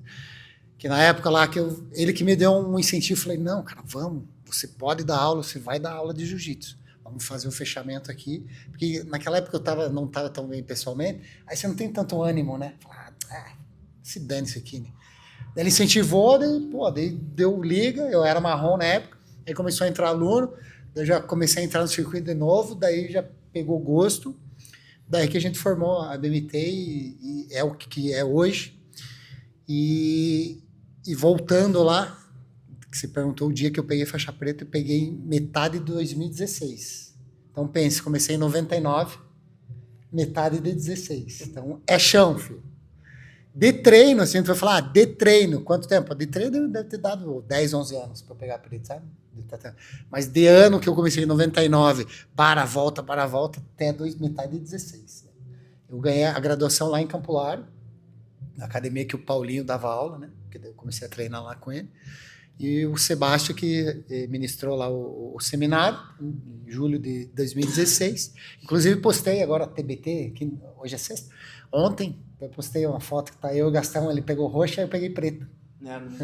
Daí eu postei a TBT, daí eu falei que mês que vem, né, julho, agosto, eu pego o 3º grau na preta, né? Como passa rápido, né? Que são 9, quase 10 anos de preta. Passa muito rápido. Então, o dia que eu ganhei, fui honrado com a faixa preta do mestre Sebastião, lá, o Paulinho, meu primo foi também, porque o Paulinho convidou lá, meu irmão foi também, ele tem foto, porque meu primo não estavam treinando na época, mas chamou para assistir lá, para mim, pô, aquilo lá foi muito, não tem nem palavras, assim. Então, daí, depois disso, daí a gente teve essa virada, que daí a gente cresceu a equipe, e hoje, agora, metade do ano, eu vou pegar meu 3º grau na preta, vou formar mais 2 faixa preta. Vai ser 6 faixa preta que eu já formei. Os 2 aqui, o Gastão Emerson. Aí formei o Dúcio, foi meu primeiro. O Eric se formou junto com o Emerson. E agora o Brian e o Ricardo, que são filhos do Emerson, formar os 2 pretos. Então, eu acho mais top eu graduar alguém do que você perguntar quando você ganhou, ou quando você ganha os graus, né? É melhor ou quando você marra a faixa em alguém é muito top.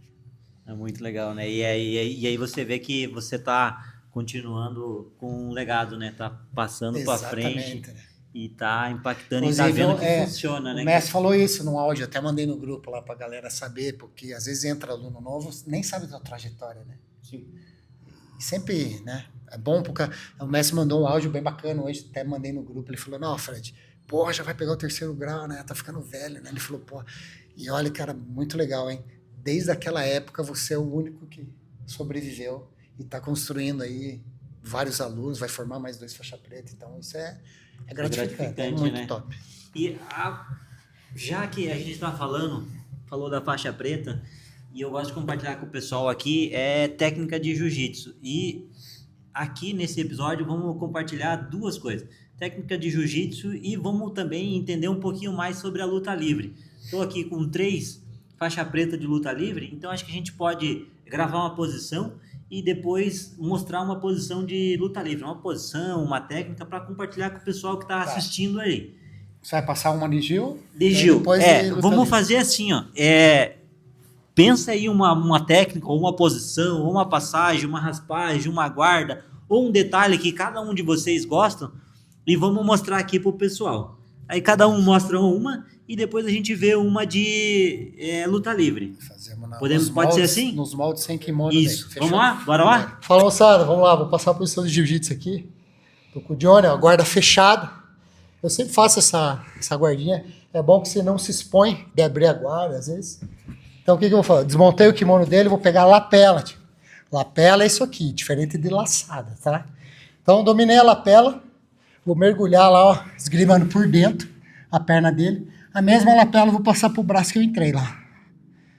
Beleza? 4 dedos. Aí, primeiro detalhe.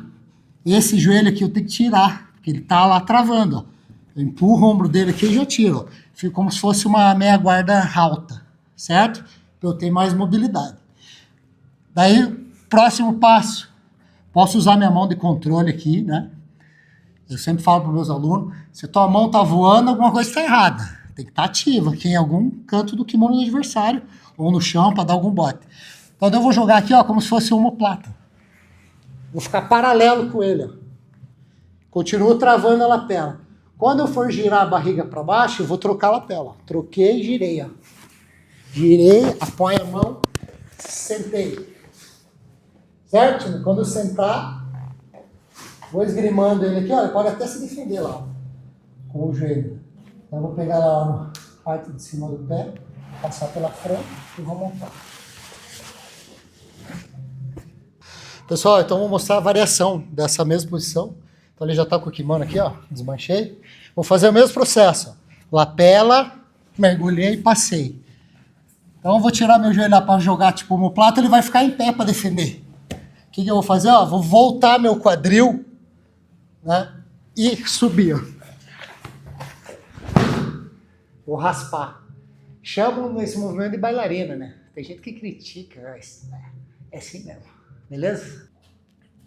Fala galera, professor Emerson Hansen na área, junto com o Johnny. Nós vamos fazer uma posição de Kimura dentro da guarda fechada. Bora lá? Então, galera, o seguinte, tô na guarda fechada aqui, ó. Quando a gente entra nessa guerrinha de domínio e tal, polegarzinho pra cima, vou fazer a pegadinha bem em cima do pulso dele e trazer pra cá, ó. Quando eu dou essa puxada nele, porque ele tá posturado, eu tiro minha cabeça da frente para que ele não bata a cara comigo aqui, ó. Então eu vou puxar ele com o quadril e entrei a posição. Aqui o que acontece normalmente, galera, quando eu fecho essa posição, muita gente demora para pegar a Kimura por causa desse ângulo aqui, ó, tá vendo? Cotovelo, longe do cotovelo. Então eu entro a Kimura e fico forçando, levando junto, o cara resiste, ó, aí não bate. Então quando eu entro essa Kimura aqui, ó, eu dou um ajustezinho nesse meu cotovelo aqui, ó, trazendo ele junto da articulação dele. E aí essa posição vai ficar bem justinha aqui, ó.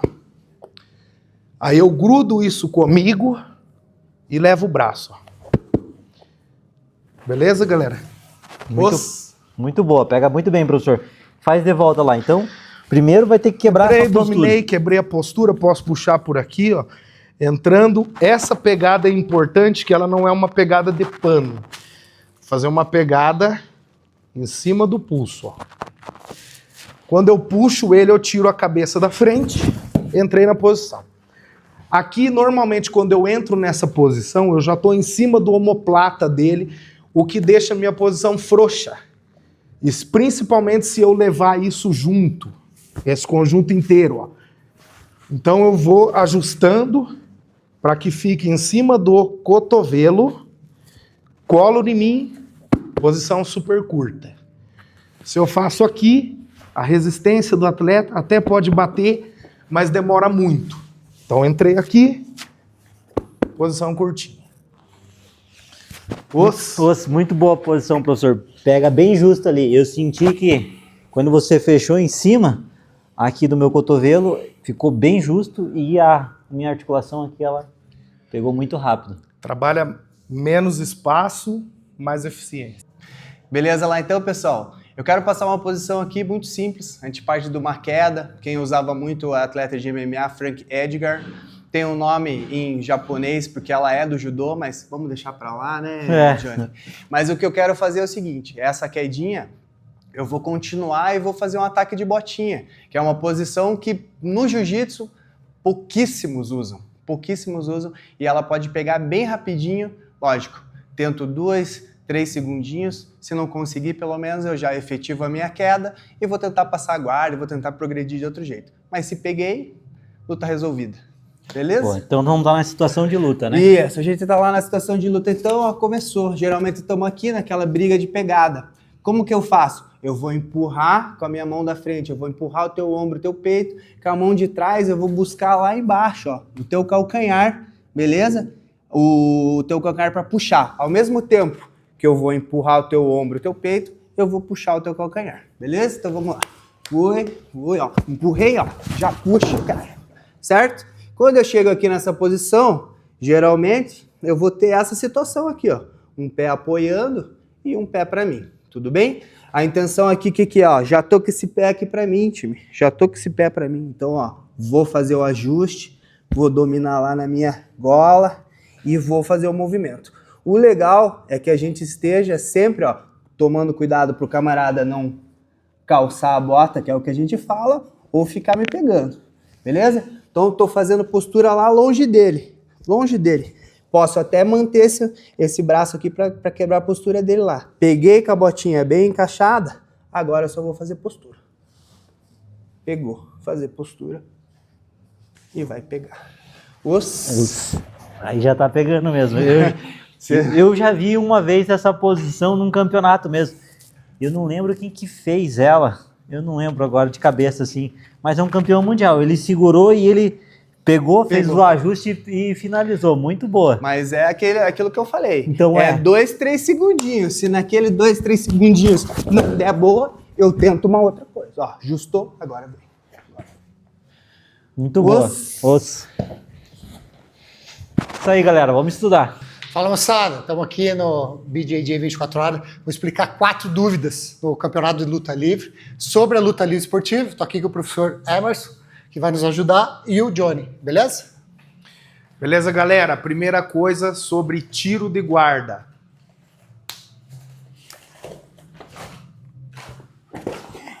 Aqui nesse caso, galera, não aconteceu nada. A luta vai transcorrer, não é ponto, não é vantagem, não é nada para ninguém. É apenas uma chamada de guarda. Segundo ponto, galera, queda.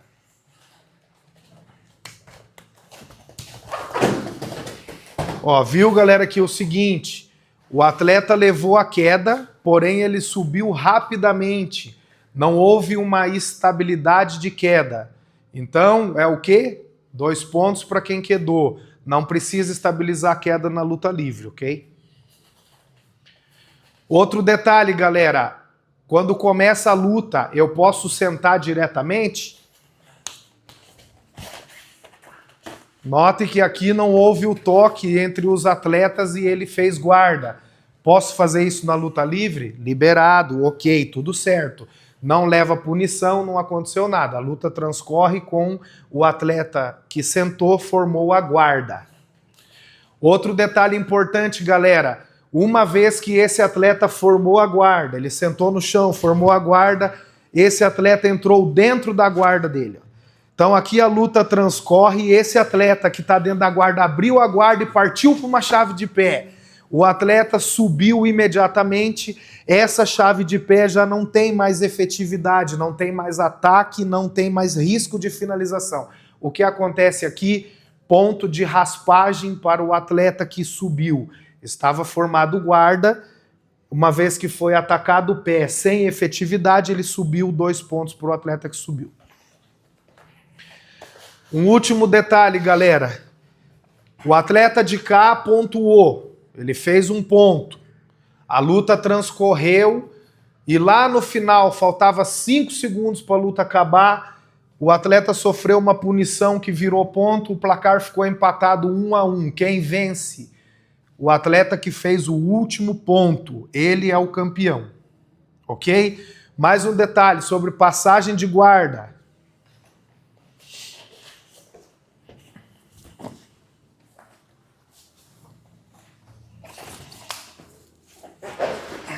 Passou a guarda, 2 pontos para ele.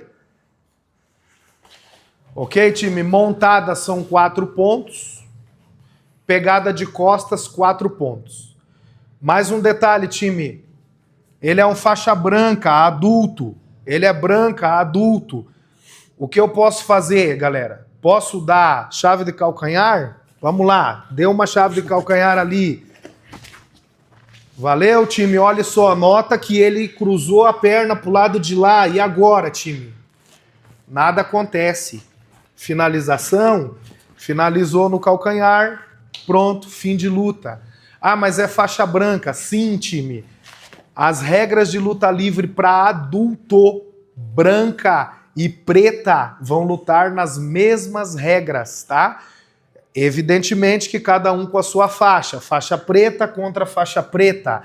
Marrom contra marrom, roxa contra roxa, azul contra azul, branca contra branca. Porém, as chaves permitidas são todas. Vale as leg locks, time? Então vamos ver, um faixa branca vai lá, vai fazer uma leg lock. Quer a guarda mesmo? Pode. Partiu, fez uma leg lock. Nossa, um faixa branca na luta livre deu uma leg lock, finalizou. O que acontece, time? Vitória para quem finalizou. Ok? Essas são as principais dúvidas. Muitos perguntam para o professor Fred. Então, esclarecido que a luta livre ela é mais permissiva do que outras artes marciais. Último detalhe, Kimura de pé ou Matalhão de pé também é válido. E Kids 4, 5 anos, botinha já é válido na luta livre. Exatamente. Os.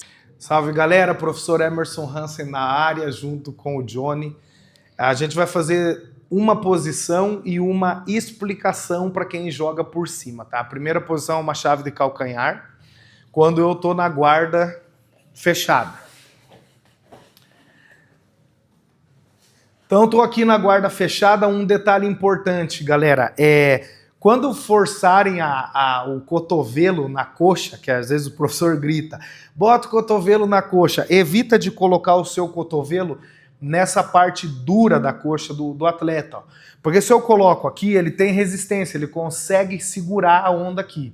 Então eu entro o meu cotovelo, obviamente me cuidando para os botes que ele pode dar de triângulo, armlock, entrar um pouquinho mais adiante e forçar abrindo para fora. Ó.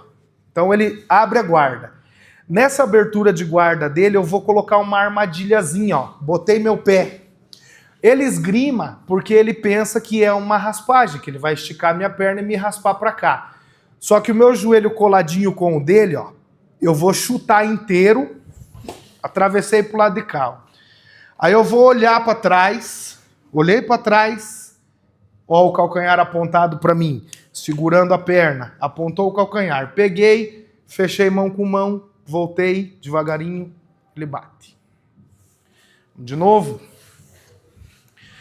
Tô aqui na guarda fechada, entrei, briguei, joguei pro lado, ele abriu, eu já subo. Ele vem e ataca. Eu vou chutar o meu joelho aqui, ó. Não vou chutar a perna por cima da cabeça dele, o joelho, ó. O joelho já entra fazendo a quebrada. Olhei pro lado, entrei a mão, ó. Dominei mão com mão, vou girar. Beleza? Outra coisa comum para quem joga por cima, galera.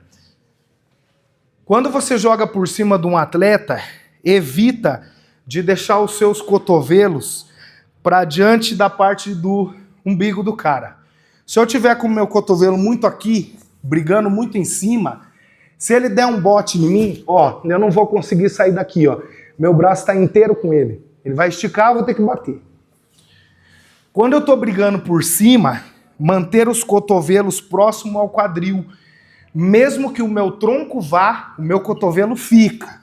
Porque caso ele resolva dar um bote aqui, ó, aqui ele já não consegue efetividade, ó.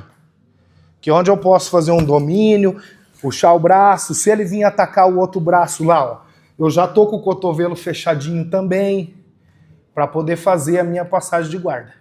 Beleza? Então lembrando, não briguem por cima lá. Ficar aqui, ó, brigando aqui. O cara vai dominar. Quando ele sobe pro bote aqui, você não escapa mais. Brigue por cima aqui. Sempre aqui.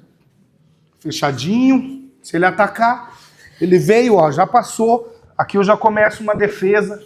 Começo a tirar para poder fazer uma passagem de guarda.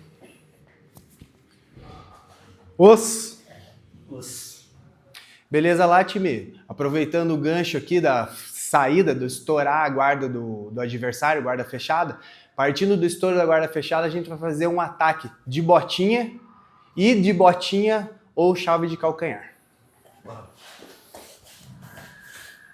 Então lá, sempre fazendo o controle lá da distância para estourar, nunca deixando meu cotovelo lá para frente. Então deixo ele aqui, vou trabalhar lá na coxa dele e vou abrir, forçar abrindo, certo?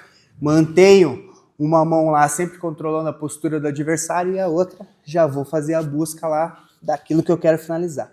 Lembrando, luta livre, tô sem kimono, o controle tá sempre na axila, certo? Partindo daqui, ó, faço a posturada, como se fosse ajoelhar em cima lá, ó, da virilha dele e vou tombar pro lado da perna que eu tô atacando. Tudo bem? Aqui eu já começo a ajustar o meu movimento, lembrando que sempre a coxa do adversário eu tenho que estar sempre, ó, fechando aqui, travando e pressionando. Ficando de lado para finalização, eu consigo ampliar o meu movimento. Se eu chapar minhas costas no chão, acaba o meu movimento quando eu encosto no chão. Então deixo sempre pro lado e vou levando. Caso o adversário não bata, muitos não batem por serem flexíveis, eu faço, ó, deixo meu dedão sempre para cima, faço mão com mão e vou fazer doer o tendão aqui. Pega também, beleza? Seguindo no mesmo princípio. Então tô lá fazendo controle, posturada, abro e vou pegar a mesma perna, certo? O ataque vai ficar exatamente na mesma perna. Subo, só que agora ao invés de tombar pro lado da chave que eu tô atacando, a gente tomba pro lado contrário da perna que vai sobrar. Luta livre, posso cruzar por dentro, cruzar para dentro sem problema nenhum e continuo o movimento da botinha, ó, sempre pro lado. Não pegou, camarada muito flexível, posso ir lá, dedão para cima, fazer o tendão pegar, tranquilo? Ou então já posso transitar aqui, ó. Já espetou lá o calcanhar para mim, mão com mão ou subindinho e já pegou também. Galera, essas foram as posições. Conseguimos estudar aqui posição com kimono do jiu-jitsu e também posição sem kimono da luta livre, né? Eu tive uma experiência muito boa aqui, porque eu mesmo tinha muitas dúvidas. O professor Emerson esclareceu várias dúvidas ali pra gente. Na hora da posição ali, a gente simulou algumas situações. O pessoal tem muita dúvida porque conhece muito o jiu-jitsu e daí quando vem para uma luta livre, surgem dúvidas, por que não foi ponto, por que não foi 3, por que não teve uma punição. Então nesse vídeo acho que ficou bem legal, que ficou esclarecido, né, professor Emerson? Sim, galera, ficou bem esclarecido, espero que fique, né, bem esclarecido. E detalhe, uma coisa muito importante, marrom e preta, eu canso de falar isso, vocês que são marrom e preta, se vocês forem disputar um campeonato sem pano, vocês estão lutando nas regras da luta livre esportiva, certo? Então já vão começando a pensar nisso, marrom e preta, já vale todas as chaves. Se for disputar um ADCC, é mais parecido ainda com as regras da luta livre esportiva. Muito legal. E também trazer aqui para o pessoal que vocês fazem parte da diretoria da Federação Paranaense de Luta Livre Esportiva aqui do Paraná, né? Quem que pode falar um pouquinho sobre a federação? Como que surgiu essa federação? Presidente. O presidente aqui, ó. Quem que é o presidente? Não, na verdade todos podemos, né? A gente está totalmente imbuído, né? E nosso objetivo realmente é trazer, resgatar a arte marcial como um todo, né? A gente viu a necessidade, lógico, nós somos suspeitos de falar porque nós gostamos muito, né? Entendemos o dinamismo e a efetividade da arte em si. Mas o nosso principal objetivo era resgatar essa arte, né? Que é tão eficiente, tão bacana, tão antiga, né? Tão antiga quanto muitas outras aí que a gente conhece. Então a gente começou a buscar, né? A buscar e a trazer de volta. Nunca existiu uma federação no Paraná, nunca existiu um campeonato paranense, nunca existiu uma seletiva, algum evento com formato de lutas casadas, GP, com premiação e tudo mais. Então a gente está resgatando. Já vimos um crescimento bem grande, né, da primeira etapa que a gente fez no ano passado, para até agora a segunda etapa desse ano, né, que a gente está fazendo. O número de inscrições aumentou, a galera já começou a se entender, a galera já começou a arriscar mais golpes que são um pouco mais, né, voltados ali para o lado da luta livre esportiva. Então esse é o pensamento principal, resgatar uma modalidade que é tão boa, tão interessante, tão dinâmica quanto o jiu-jitsu, por que não falar assim? E acabar com esse pensamento, né, de que é de muita gente que é envolvido na luta, né? Mas luta livre, então vale tudo. Não, calma, galera, é uma luta de grappling, certo? Não vai ter soco, não vai ter chute. A única coisa é que você vai poder finalizar do jeito que você bem entender, dentro da legalidade. Né? Exatamente. Então esse é o pensamento. A nossa federação ela foi criada no finalzinho do ano de 2023. Então a gente está galgando ainda, estamos engatinhando, mas já conseguimos vislumbrar que a modalidade agora, né, com o pensamento dessa diretoria, veio para ficar e agora o céu é o limite, né? Já temos alguns outros eventos que não são só relacionados ao campeonato, estamos em outros municípios, queremos que a Federação Paranaense seja paranaense, né? Pelo menos paranaense como ela tem que ser, né? Não estar só em Curitiba, né? Estar no litoral, estar no norte, estar no oeste. Esse é o pensamento e se tudo der certo é isso que vai acontecer. Muito bom. Alguém quer falar mais alguma coisa sobre a federação? Pode ficar à vontade. Posso falar? Pode falar. Então, da federação já, pegando o gancho ali do professor Gastão, Federação Paranaense do Luta Livre Esportivo, o Gastão é presidente, apresentando, eu sou vice, diretor técnico. Aí tem outros integrantes também que fazem parte da federação e da organização, até queremos agradecer a todos, tá? Todos que participaram, professores, alunos, atletas. E para confirmar que, além do Campeonato Paranaense, que a gente faz as etapas, esse ano serão 3 edições. Temos daí edição Campeões, final do ano. Aí o mestre Gastão ele comentou Seletiva Grappling Federation, que é um estilo de lutas casadas, que a gente faz premiação também em dinheiro. E tem os Opens, que a gente vai lançar agora o Open Paranaguá, que é agora dia 27 de julho. E talvez outro Open que pega aí as estações do ano, né? Esse vai ser Open Winter, talvez em outubro, estamos vendo a cidade, não sei se Ponta Grossa ou alguma região metropolitana, o Open Spring, daí pega a primavera, né, professor? Sim, fechou? Sim. E a gente também está com uma ideia, né? A nossa ideia ela é bem vasta, né?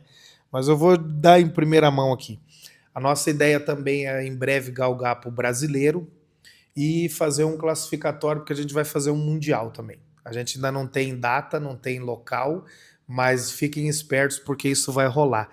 E nós vamos fazer um Open que a gente questionou muito em fazer ou não, a convite do professor Daniel, da Peletim. A gente está pretendendo fazer um Open em Navegantes, e isso dentro em breve, né? A gente não tem as datas ainda para isso acontecer. A única data que a gente pode dizer de certeza que vai acontecer o Open no dia 27 de julho, na cidade de Paranaguá. Esse Open a gente já tem data. E o professor Fred já vai ver a nova data para a gente fazer o Open lá de Ponta Grossa. O Campeonato Paranaense, a terceira etapa já tem local, né? O mestre Gastão acho que vai falar daqui a pouco sobre isso. E galgando, galera, o evento é federado sim, tá? Não é quem disse para mim que não luta evento federado, o evento é federado, tá? Federação Paranaense de Luta Livre Esportiva, tá aqui, ó. Beleza? É nóis. Então, eu ia falar da terceira etapa que vai acontecer em Colombo, dia 28 de setembro, em Colombo, ali no ginásio, bem da entrada do parque lá da Uva, no centro de Colombo. Parceria bacana lá com o pessoal da Secretaria de Esportes, o secretário Coradim, camarada curte arte marcial, e quem curte arte marcial a gente curte também. Uma coisa legal só para falar, assim, esclarecer e às vezes deixar um spoiler aí, porque não? Quando a gente fala de Open, geralmente a gente fala de confederação, né? Geralmente um Open não é feito por uma federação, porque geralmente um Open é um evento que abrange o país, né, como um todo. Então, para quem bom entendedor entendeu. Em breve novidades. Então, muito provavelmente algo vai acontecer. Fiquem atentos aí. Último detalhe, só para fechar, não esquecendo que a gente tem a parceria lá com a Federação Gaúcha de luta livre esportiva e a catarinense. Fechou? Isso aí. Boa, galera. Para encerrar aqui, queria agradecer a participação de vocês, né? Eu acho que o que vocês compartilharam aqui hoje vai agregar aí pro pessoal que está assistindo, né? Tanto na luta do jiu-jitsu, quanto na luta livre, quanto na vida pessoal, quanto na motivação, quanto naquelas pessoas que estão paradas para voltar a treinar e seguir na caminhada do esporte, que a gente sabe que o esporte só tem benefícios, né? Só para a saúde, para a mente, para tudo. Então a gente tem propriedade para falar do esporte, porque não é só nós que falamos do esporte, você pode perguntar para qualquer médico aí que vai falar que um esporte faz bem para a cabeça, faz bem para o corpo, enfim. E eu queria, para encerrar aqui, queria que vocês deixassem uma mensagem. Se puder deixar uma mensagem individual de cada um, deixe uma mensagem para quem está assistindo nós, para quem pratica o jiu-jitsu, a luta livre, ou que não pratica nada, deixe uma mensagem que tocar no teu coração para a pessoa que está assistindo ali do outro lado. Galera, primeiramente eu quero agradecer imensamente ao Johnny. Dizer, né, Johnny, mais uma vez, sou muito fã do teu trabalho. É um trabalho fantástico, realmente. A galera que luta pode acompanhar e ver os highlights que ele cria, que é um negócio sensacional, acho que vale muito a pena. Então, muito obrigado pelo convite, né? A gente está aqui. Galera, eu tenho a dizer o seguinte, eu vejo pais, mães desesperados, às vezes com um filho que precisa de uma disciplina, que precisa estar livre de droga, livre da influência negativa. Eu vou dizer para você, pai e mãe, leva teu filho para o jiu-jitsu, leva teu filho para o Muay Thai, leva teu filho para a luta livre, para o karatê, para o sambo, para onde você abranger ali e achar melhor. Tá? A gente tem até no nosso podcast Nó na Faixa, a gente tem uma camiseta que tem um monte de arte marcial. A gente é muito fã de tudo relacionado ao esporte. O esporte salva vidas. Então eu peço para vocês, faço minhas as palavras do mestre, né? Todo pai e toda mãe deve colocar o filho antes de qualquer outro esporte no jiu-jitsu. Então a gente está falando aqui como uma federação de luta livre, e quando a gente diz jiu-jitsu, a gente está dizendo qualquer arte marcial. Ensine teu filho a se defender, ensine teu filho a se proteger e aprender a proteger uma família. Né? Um homem de caráter, uma mulher de caráter é moldado dentro de um tatame também. Não é a única forma de moldar, mas é uma forma muito, muito expressiva de fazer. Beleza, galera? Então, quem tem a oportunidade, corra atrás. Quem não tem, existe projeto social que a gente pode estar auxiliando e ajudando. E o meu recado para vocês é isso, tá? Cuidem da família de vocês, olhem pelos filhos de vocês e tragam eles para qualquer arte marcial que vocês vão ver a diferença grande que fará na vida deles. Um abraço a todos. Moçada, primeiramente agradecer ao Johnny aqui pela oportunidade. Pô, sem palavras, o trabalho dele é muito show, tanto ali na cobertura dos campeonatos, quanto o trabalho agora no canal, né, do YouTube. Agradecer aos meus parceiros aqui de ABMT, né, e, obviamente, agradecer a Deus, para todos aqui. E a minha mensagem fica acompanhando o que o professor Emerson falou, isso abrangendo crianças, pais, bullying na escola, autismo, certo? Qualquer parte que hiperatividade ou filho é indisciplinado, eu tenho certeza, convicção, que a gente já dá aula há muitos anos, que vai ter a mudança. Isso é fato. E ficar atento, principalmente, à academia que você escolhe e ao professor que está ministrando a aula. Isso é importante. Não adianta você colocar também qualquer um. Daí vai pelo lado inverso daí. Então, ficar atento. A gente aqui da BMT, a gente possui hoje 4 filiais, né? 2 em Campo Largo e 2 em Curitiba, e tem Colombo também, Litoral, Matinhos. Então, é só chegar e fazer matrícula ou faz aula experimental. Mulheres, mesma coisa, defesa pessoal, autoconfiança, que eu já falei em todo o programa, né? Autoconfiança para o trabalho. Homens também, adolescente. Então, a arte marcial faz a diferença. Eu sempre falo, disciplina e respeito traz para cada um de nós e principalmente a autoconfiança. Obrigado. Boa. Isso aí, então, os agradecimentos já foram feitos, né? Senão vai ficar meio chato o negócio. Mas muito, muito obrigado mesmo, trabalho excelente. Galera, acho que o recado foi dado, né? A arte marcial, ela realmente faz diferença. Se eu for pegar um diferencial aqui para poder falar, só para poder complementar, eu entendo que hoje em dia, e o mundo mudou muito, muito, muito mesmo, se você pegar 10, 15 anos atrás, que nem é tanto tempo assim, a relação entre as pessoas, ela tá muito diferente, né? A relação de um aluno com um professor na escola, né, na sala de aula, é uma coisa totalmente diferente. E graças a Deus, no tatame, a coisa não mudou tanto, certo? Então, a figura do professor dentro do tatame, ela ainda exerce um poder no aluno. E que bom que isso acontece. Então, ali você treina e experimenta a disciplina no seu significado mais amplo mesmo. No tatame, tem quem mande, tem quem faça, certo? E é assim que funciona e que bom que é assim.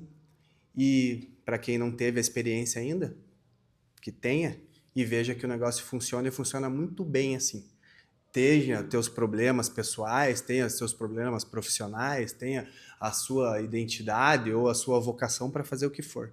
Dentro do tatame sempre vai ter aquele que é o comandante, sempre vai ter aquele que vai aprender e aprender e aprender até um dia poder também passar as tuas experiências para aqueles que precisam. Então, a arte marcial é isso, galera. Ainda não mudou, nada mudou. Boa. É isso aí, pessoal. Eu vou deixar no link aqui do vídeo a academia, o Instagram deles. Quem quiser fazer uma aula experimental, pode aparecer, né, professor? O professor falou 4 unidades, aparece lá, manda um direct, vai fazer uma arte, vai levar seu filho, vai conhecer, faça, entra nesse mundo aí que eu tenho certeza que vocês não vão se arrepender. E é o que eu sempre falo para vocês aí, insista, persista e não desista. Tamo junto. Os.